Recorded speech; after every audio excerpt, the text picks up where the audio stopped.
This episode goes out to iTunes reviewer Zora Mars. Hope you enjoyed your free ebook.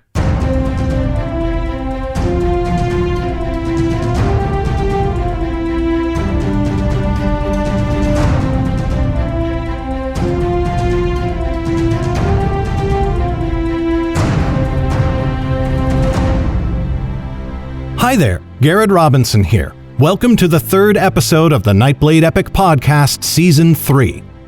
So, we've got a bit of an announcement for you today. Sort of.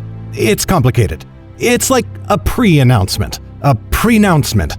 And not to be confused with pronouncement. Anyway, I'm almost done with Hellskin, the latest novel of Underrealm, and I'm close to putting it up for pre-order. Hellskin is the third book in the Tales of the Wanderer series.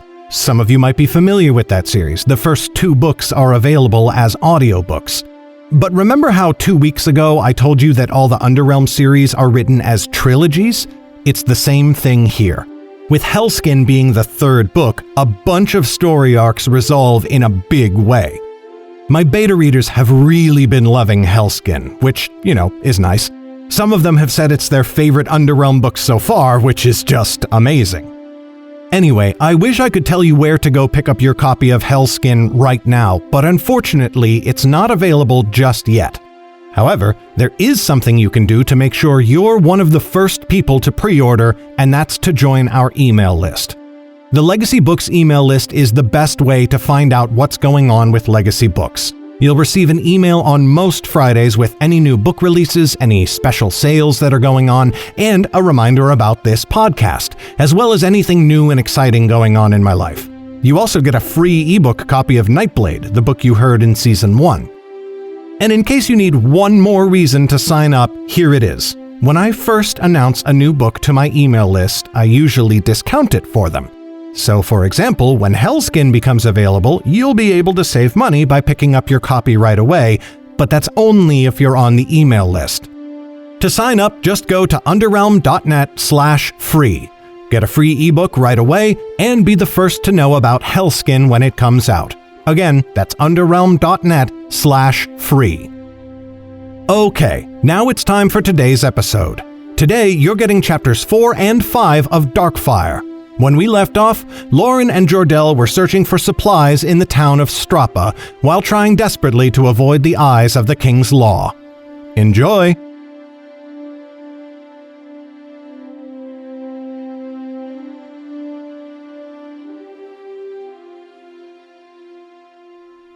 Darkfire, Chapter 4. The inn stood near the center of town, and so they found themselves surrounded by shops and traders' carts from beyond the village. Jordell set to work, and soon he had filled their packs with meat and bread, as well as new water skins so they could carry more upon the road. He bought a saddle as well. Midnight had not had one when Lauren stole her, and the ride north had been harder because of it. She ran to the inn and hung the saddle in Midnight's stall before joining Jordell again. Many of the vendors tried to speak with them, but the mystic replied with lone, terse words, and they all soon fell silent. Lauren had brought the children's packs as well, and slowly they too began to fill. As they passed the door of one shop a little way from the town center, Lauren chanced to look inside. Upon the wall she saw many bows hanging on pegs, and stacked on the floor were full quivers. Above the door hung a yellow sign with a drawn bow and arrow. A bowyer's mark. With her thoughts already turned towards home, Lauren thought of Chet. Before she had fled the birchwood, she had taken a bow and arrows from his home, one of the first things she had stolen, though certainly not the last. That bow had been broken on the streets of Cabris as she fled constables, and it had felt like a piece of her heart broke with it. She stopped in her tracks. "Jordell," she said quickly, "might I have a bow?" He looked at her curiously and then turned his eyes to the shop. "That seems an odd request. I did not take you for an archer." "Only a little. I used to hunt in the forest, and that is how I kept myself fed on the road to Cabris. But my bow was lost, and I wish for a new one. Please." Jordell frowned. "I have coin, but it is not endless. We may well need all of it before we reach our destination, and I can no longer turn to my order for more." "But we cannot think to pay for all our food," said Lauren. "Soon enough we shall need to hunt, and meat costs far less when bought with an arrow. We shall save coin, not lose it." His brows rose. "Are you indeed so skilled a hunter? Then very well, that seems good sense." Lauren's ears burned as they entered. In truth, she was not so good as Jordell made it sound. Certainly she had nothing near Chet's skill. It was a small shop, the walls pressing close on every side. Bows of all sizes and shapes covered the walls. Though medium-sized hunting bows were by far the most common, Lauren also saw much longer bows meant for war, as well as shorter bows curved in a strange fashion she had never seen before. In one corner of the room stood a workbench, with many spars of wood stacked beside it. Also, there was a large box that held sinew for stringing. Its faint smell permeated the room. No one was inside when they entered, but their footsteps must have been louder than Lauren thought. In a moment the back door opened, and the bowyer emerged. He was a man of middle age, mayhap a little younger than Lauren's father. His features were rough, his chin dusted with the stubble of several days, and though his hair was fair in color, it bore much dirt and grease. His clothes were well worn and faded, but looked as though they had once been colorful. Blue and white was his tunic, and his breeches a light gray. "Well met," he said. "I hope you have come to buy a bow, for I have quite run out of underclothes." Lauren stared at him and blinked, but Jordell smiled faintly. "A shame. From your wares, I felt sure you were a clothier." The man smiled back. "I'm glad you take a joke well. Not all customers do, and it may cost me more coin than I would wish. Yet what worth is a life without laughter? What do you seek on this dreary day?" Lauren swallowed and stepped forwards. "I was looking for a bow I might hunt with. I had one, but I lost it." The bowyer looked her up and down. "Lost it? I prize my wares highly, good lady. Why should I sell you a bow you might leave under a rock and forget?" Her cheeks burned, and a flash of anger made her speak hastily. "It was a gift, and I treasured it, for it kept me well fed upon the road, and for other reasons. But it was broken in a fight, and if I may not do with my own things what I wish, then mayhap our coin will be more welcome elsewhere." Her words did not have the effect she thought they would. She had thought to make the bowyer flinch with talk of money. But he did not seem to notice the threat, and his eyes flashed when she spoke of the fight. Slowly his gaze moved from her to Jordell, and she could see him inspect the mystic's broad frame, as well as the sword on his belt. When he spoke to Lauren again, his voice bore more courtesy. "I meant no disrespect. Another jibe, and this one ill-advised, I fear. You seek a hunting bow, you say? Let us see what we might find." He walked to the wall, looking over the bows that rested across pegs driven into the wood. None were strung, but every so often he would reach up and test one by bending it in his hands. Twice he looked back at Lauren, eyes roving from head to foot, judging her height. Lauren glanced at Jordell and saw something curious. His face had grown grim, and he looked back over his shoulder as though he wished to leave. She did not understand what could have made him nervous. She would have to ask him later. "You say your bow was a gift," said the bowyer suddenly. "Who gave it to you?" Lauren shifted and looked down.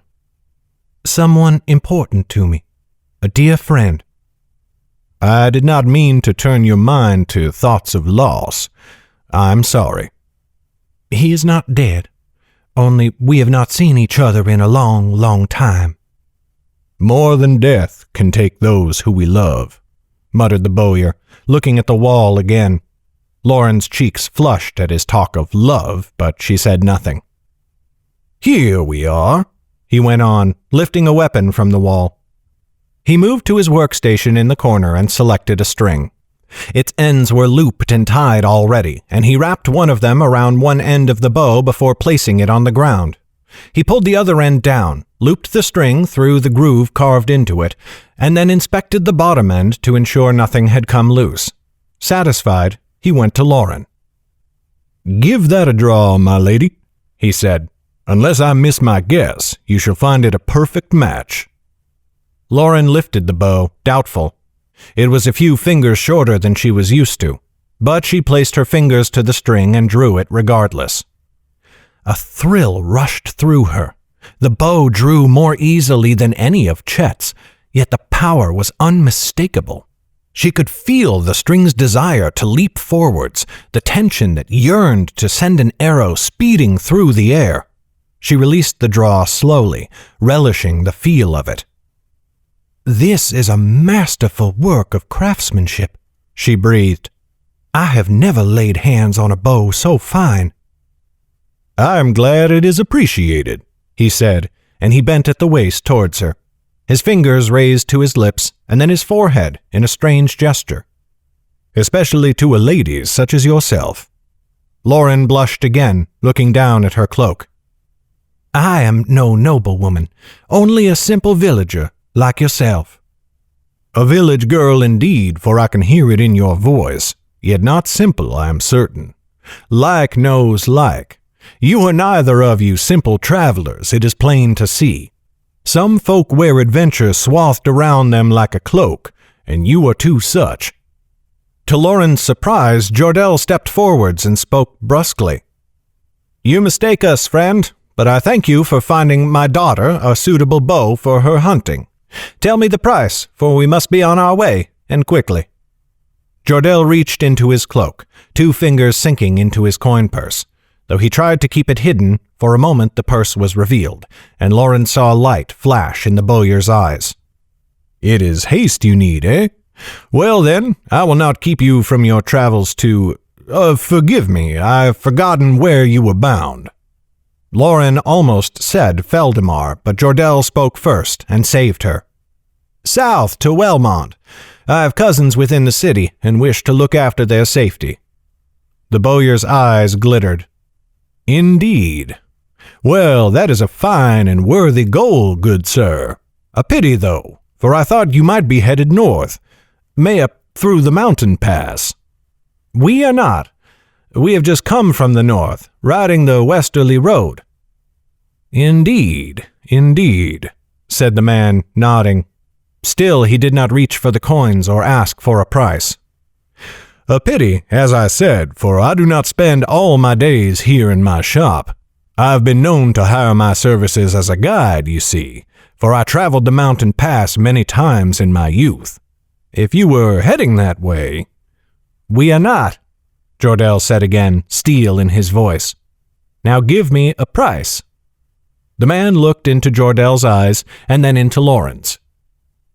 "It is rare I meet 2 travelers as interesting as you, and the girl and I share a bond in loss. Take the bow as my gift, and if you should meet any upon the road who seek to ride north upon the mountain pass, you tell them of me, eh? After all, with war brewing to the south, the westerly road will not be safe for much longer.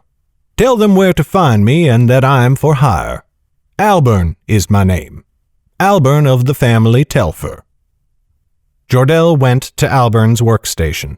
He drew 2 gold weights from his coin purse and laid them carefully upon the table. "For the bow." Then he walked out past Lauren in a rush, forcing her to scramble after him. She turned one last time in the doorway. Alburn stood with his arms folded, watching them leave with a faint smile on his lips. He raised a single finger, like a wave goodbye. She turned and ran into the restless night in their room. Lauren lay for a long time with her new bow beside her. Jordell had given the mattress to her and Annis, while he and Jem slept on the floor. At long last she fell asleep, and when she woke the next morning it was to a world transformed. The faint blush of approaching sunlight shone through the high window. She could hear the morning's first birds singing, and the air itself smelled fresh and inviting. She roused Jem and Annis. Jordell was gone, probably fetching breakfast, and they each readied for the day, Jem with many grumbles about waking so early. Lauren had left her boots by the fire downstairs to dry, and she ran down in bare feet to fetch them. There she found Jordell, fetching breakfast as she had thought. Once she pulled on her boots, she helped him with the plates, and they returned upstairs. "The day is bright and free from rain," said Lauren. "It is a portent, I think." "Mayhap," said Jordell uneasily. "But I shy from relying too heavily on omens, and during the night my mind has dwelt much on that bowyer." "He seemed a friendly enough sort, if a bit sharp." In truth, she had quite liked the bowyer, with his disarming smile and quick wit. Enemies wear two guises, one of wrath and one of a smiling face. He guessed much more about us than I would have told him willingly. "You denied it," said Lauren, but her words sounded weak even in her own ears. Alburn had known they meant to travel north. She had seen that much in his face. But what would he do with that knowledge? He could not have heard of them here in Strappa, so far removed from Wellmont. Could he? Such thoughts lent her haste as she cleaned herself with a bowl of water and ate her meal. She urged Jem and Annis to hurry, and soon they left their room with bags slung on their back. As they stepped outside into the growing dawn, its warm sunlight seemed less friendly and more like a beacon of warning. Jordell ushered them quickly to the inn stables, and there they found someone waiting for them. A man paced before the wide wooden doors, slowly, deliberately, one hand on a sword. His head was shaved clean, but he wore a thick beard that was immaculately trimmed. Light brown eyes snapped to them the second they rounded the corner of the inn, and recognition flashed within them. With horror, Lauren saw the red cloak draped about his shoulders. Jordell froze beside her, but when the man saw the looks on their faces, he stood stock still and held his hands up. "Wait," he said quickly, but quietly, almost in a whisper. "Jordell, it is I. We must speak." Jordell looked uneasily at him and did not move. "Derek, what brings you this far west?" The man, Derek, Lauren supposed, looked over his shoulder. "No need to bandy words with me, Jordell. I know of your deeds, and yes, some in our order are hunting you. That is why I've come. I am here to help." Hairs rose along Lauren's back, and her hand pulled at the edge of her cloak, ensuring it covered her dagger. She did not like this. Nor, it seemed, did Jordell, for he still looked uneasy. "You may trust me, Jordell," said Derek. "I represent many in the Order who know you are faultless in this, or at least that you do not deserve exile." With a heavy sigh, Jordell loosened his grip on his hilt.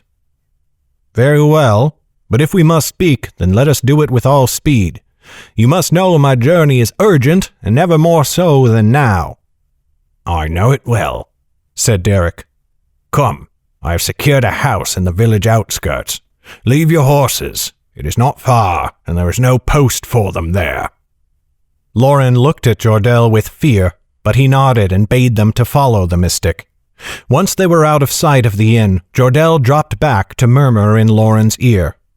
"I sense your unease, and I share it, but Derek is a good man, and we have served together before. I think we can believe him if he says he means us no harm, but keep a wary eye." "Always," said Lauren, "and mark my words, I do not like this." Derek had spoken the truth. The house he led them to was only a few minutes' walk from the inn, on the eastern edge of town. It was a small hovel, scarcely more than 4 walls and a roof. No other dwellings stood within many paces of it. The white smoke of a cooking fire drifted out from a hole in the roof. A small girl stood before the door. She had wide, frightened eyes and wore a dirty dress that had once been white. "We will not be long," Derek told her. "Keep watch for anyone approaching." He reached into a pocket and drew forth a silver penny. The girl nodded, but said nothing. Inside they found a crude wooden table and a few chairs, not enough for all of them. On the back wall were a bookshelf and a window, while in one corner stood a small cooking pot and a fire. Black smoke stains covered the ceiling. Derek and Jordell sat, while Annis and Jem looked at Lauren. "I will stand, thank you," she said. "Very well," said Jem happily. "I will gladly take my place." Lauren gave him a little shove. You will not. Take the chair, Annis. Annis did, but she moved it against the back wall beneath the window, as far from the table and Derek as she could. Now, Jordell, said Derek, you can imagine that I have heard much of your exploits since you left Wellmont, but I would hear the words from you. One cannot trust what one hears when only a single side makes their case. If the request made Jordell uneasy, he gave no sign of it. We left Wellmont searching for the girls you see here. In my company rode 5 members of our order, Vivian among them. Tell me, does she live? Derek nodded. She rests in Wellmont, tended to by the finest healers we could muster. The city could ill afford to spare them, but some of our brothers and sisters joined the fighting on the wall as a form of payment. Jordell gave a heavy sigh of relief. That is good. I did not wish for any harm to befall her, and I know she will be pleased that the mystics aid Wellmont in its struggle. Lauren was less joyful at the news. Well, she remembered how Vivian had attacked their boat upon the Dragon's Tail. Almost she could see it in her mind's eye, the woman's short and slim form blasting them with magic, while a starving Zane fought desperately to keep her at bay, only succeeding thanks to mage stones. Beneath the window, Annis looked as though she shared Lauren's displeasure. Derek leaned forwards, pressing his fingers into the table. But what happened upon the road, Jordell? You know that is my concern, not the Battle of Wellmont. We found a mercenary army on the King's Road, marching rapidly upon the city, said Jordell. We had already spied them on our travels, and I had guessed they were marching that way, rightly, as it happens. Fortunately, we were able to warn Wellmont of their coming. It was not comforting news to bear, but it would have been far worse if they had been unprepared. Derek fixed him with a steely gaze. Still you avoid my question, Jordell. What of the wizard? You know he is at the heart of this whole murder. Our order interferes little with the wars of the Nine Lands. Jordell fell silent for a moment, though he did not fail to meet Derek's gaze. The wizard Zane was with the girls, he said. We found them together on the road after he had fled. I had thought to recruit him, but he spurned me. When I found him again, he attacked us. He struck down all our brothers and sisters, aside from Vivian and me, before I could subdue him. And then? Said Derek. You did not give him his justice, I take it. I did not, for I still have need of him. I have borne him since then as a captive. He is powerless now, for his body is greatly weakened. Weakened from magestone cravings? Just so. Derek sat silent for a moment, and then produced a knife from his belt. Lauren tensed, but he only lifted it and began to pick at his fingernails. You know the king's law, Jordell. Magestones are no trifles to toy with. Possession is cause enough to put him to death.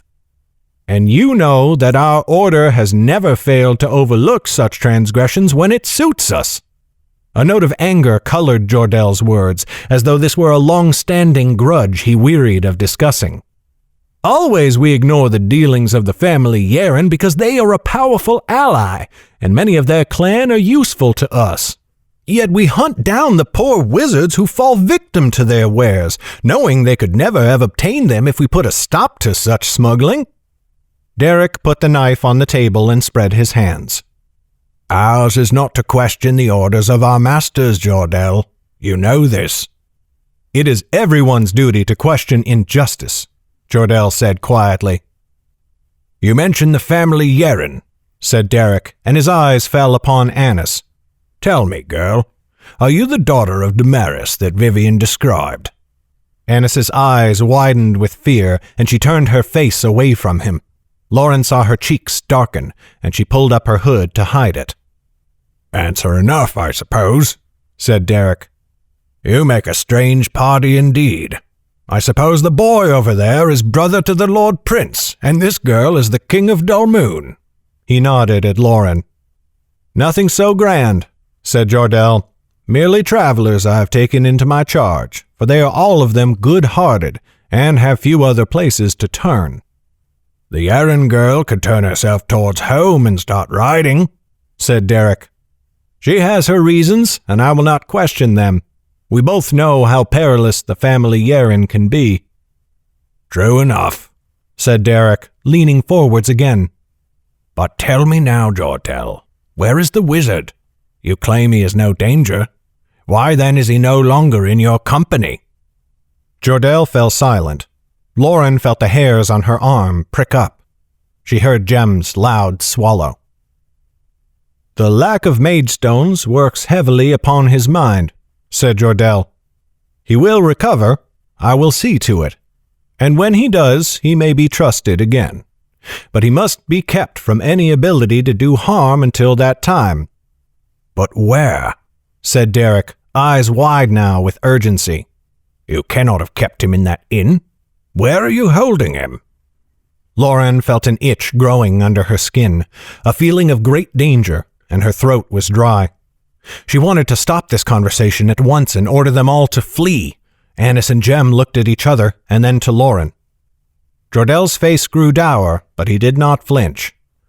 That I cannot tell you. You and I have seen much together, Derek. I must ask you to trust me, and to say nothing of my presence nor my destination when you return to our order. What could I tell them? Said Derek. I know nothing of your intent, nor do I expect you to tell me. I trust you in this. Can you not trust me in return? Not with Zane, said Jordell. Derek leaned back with a sigh.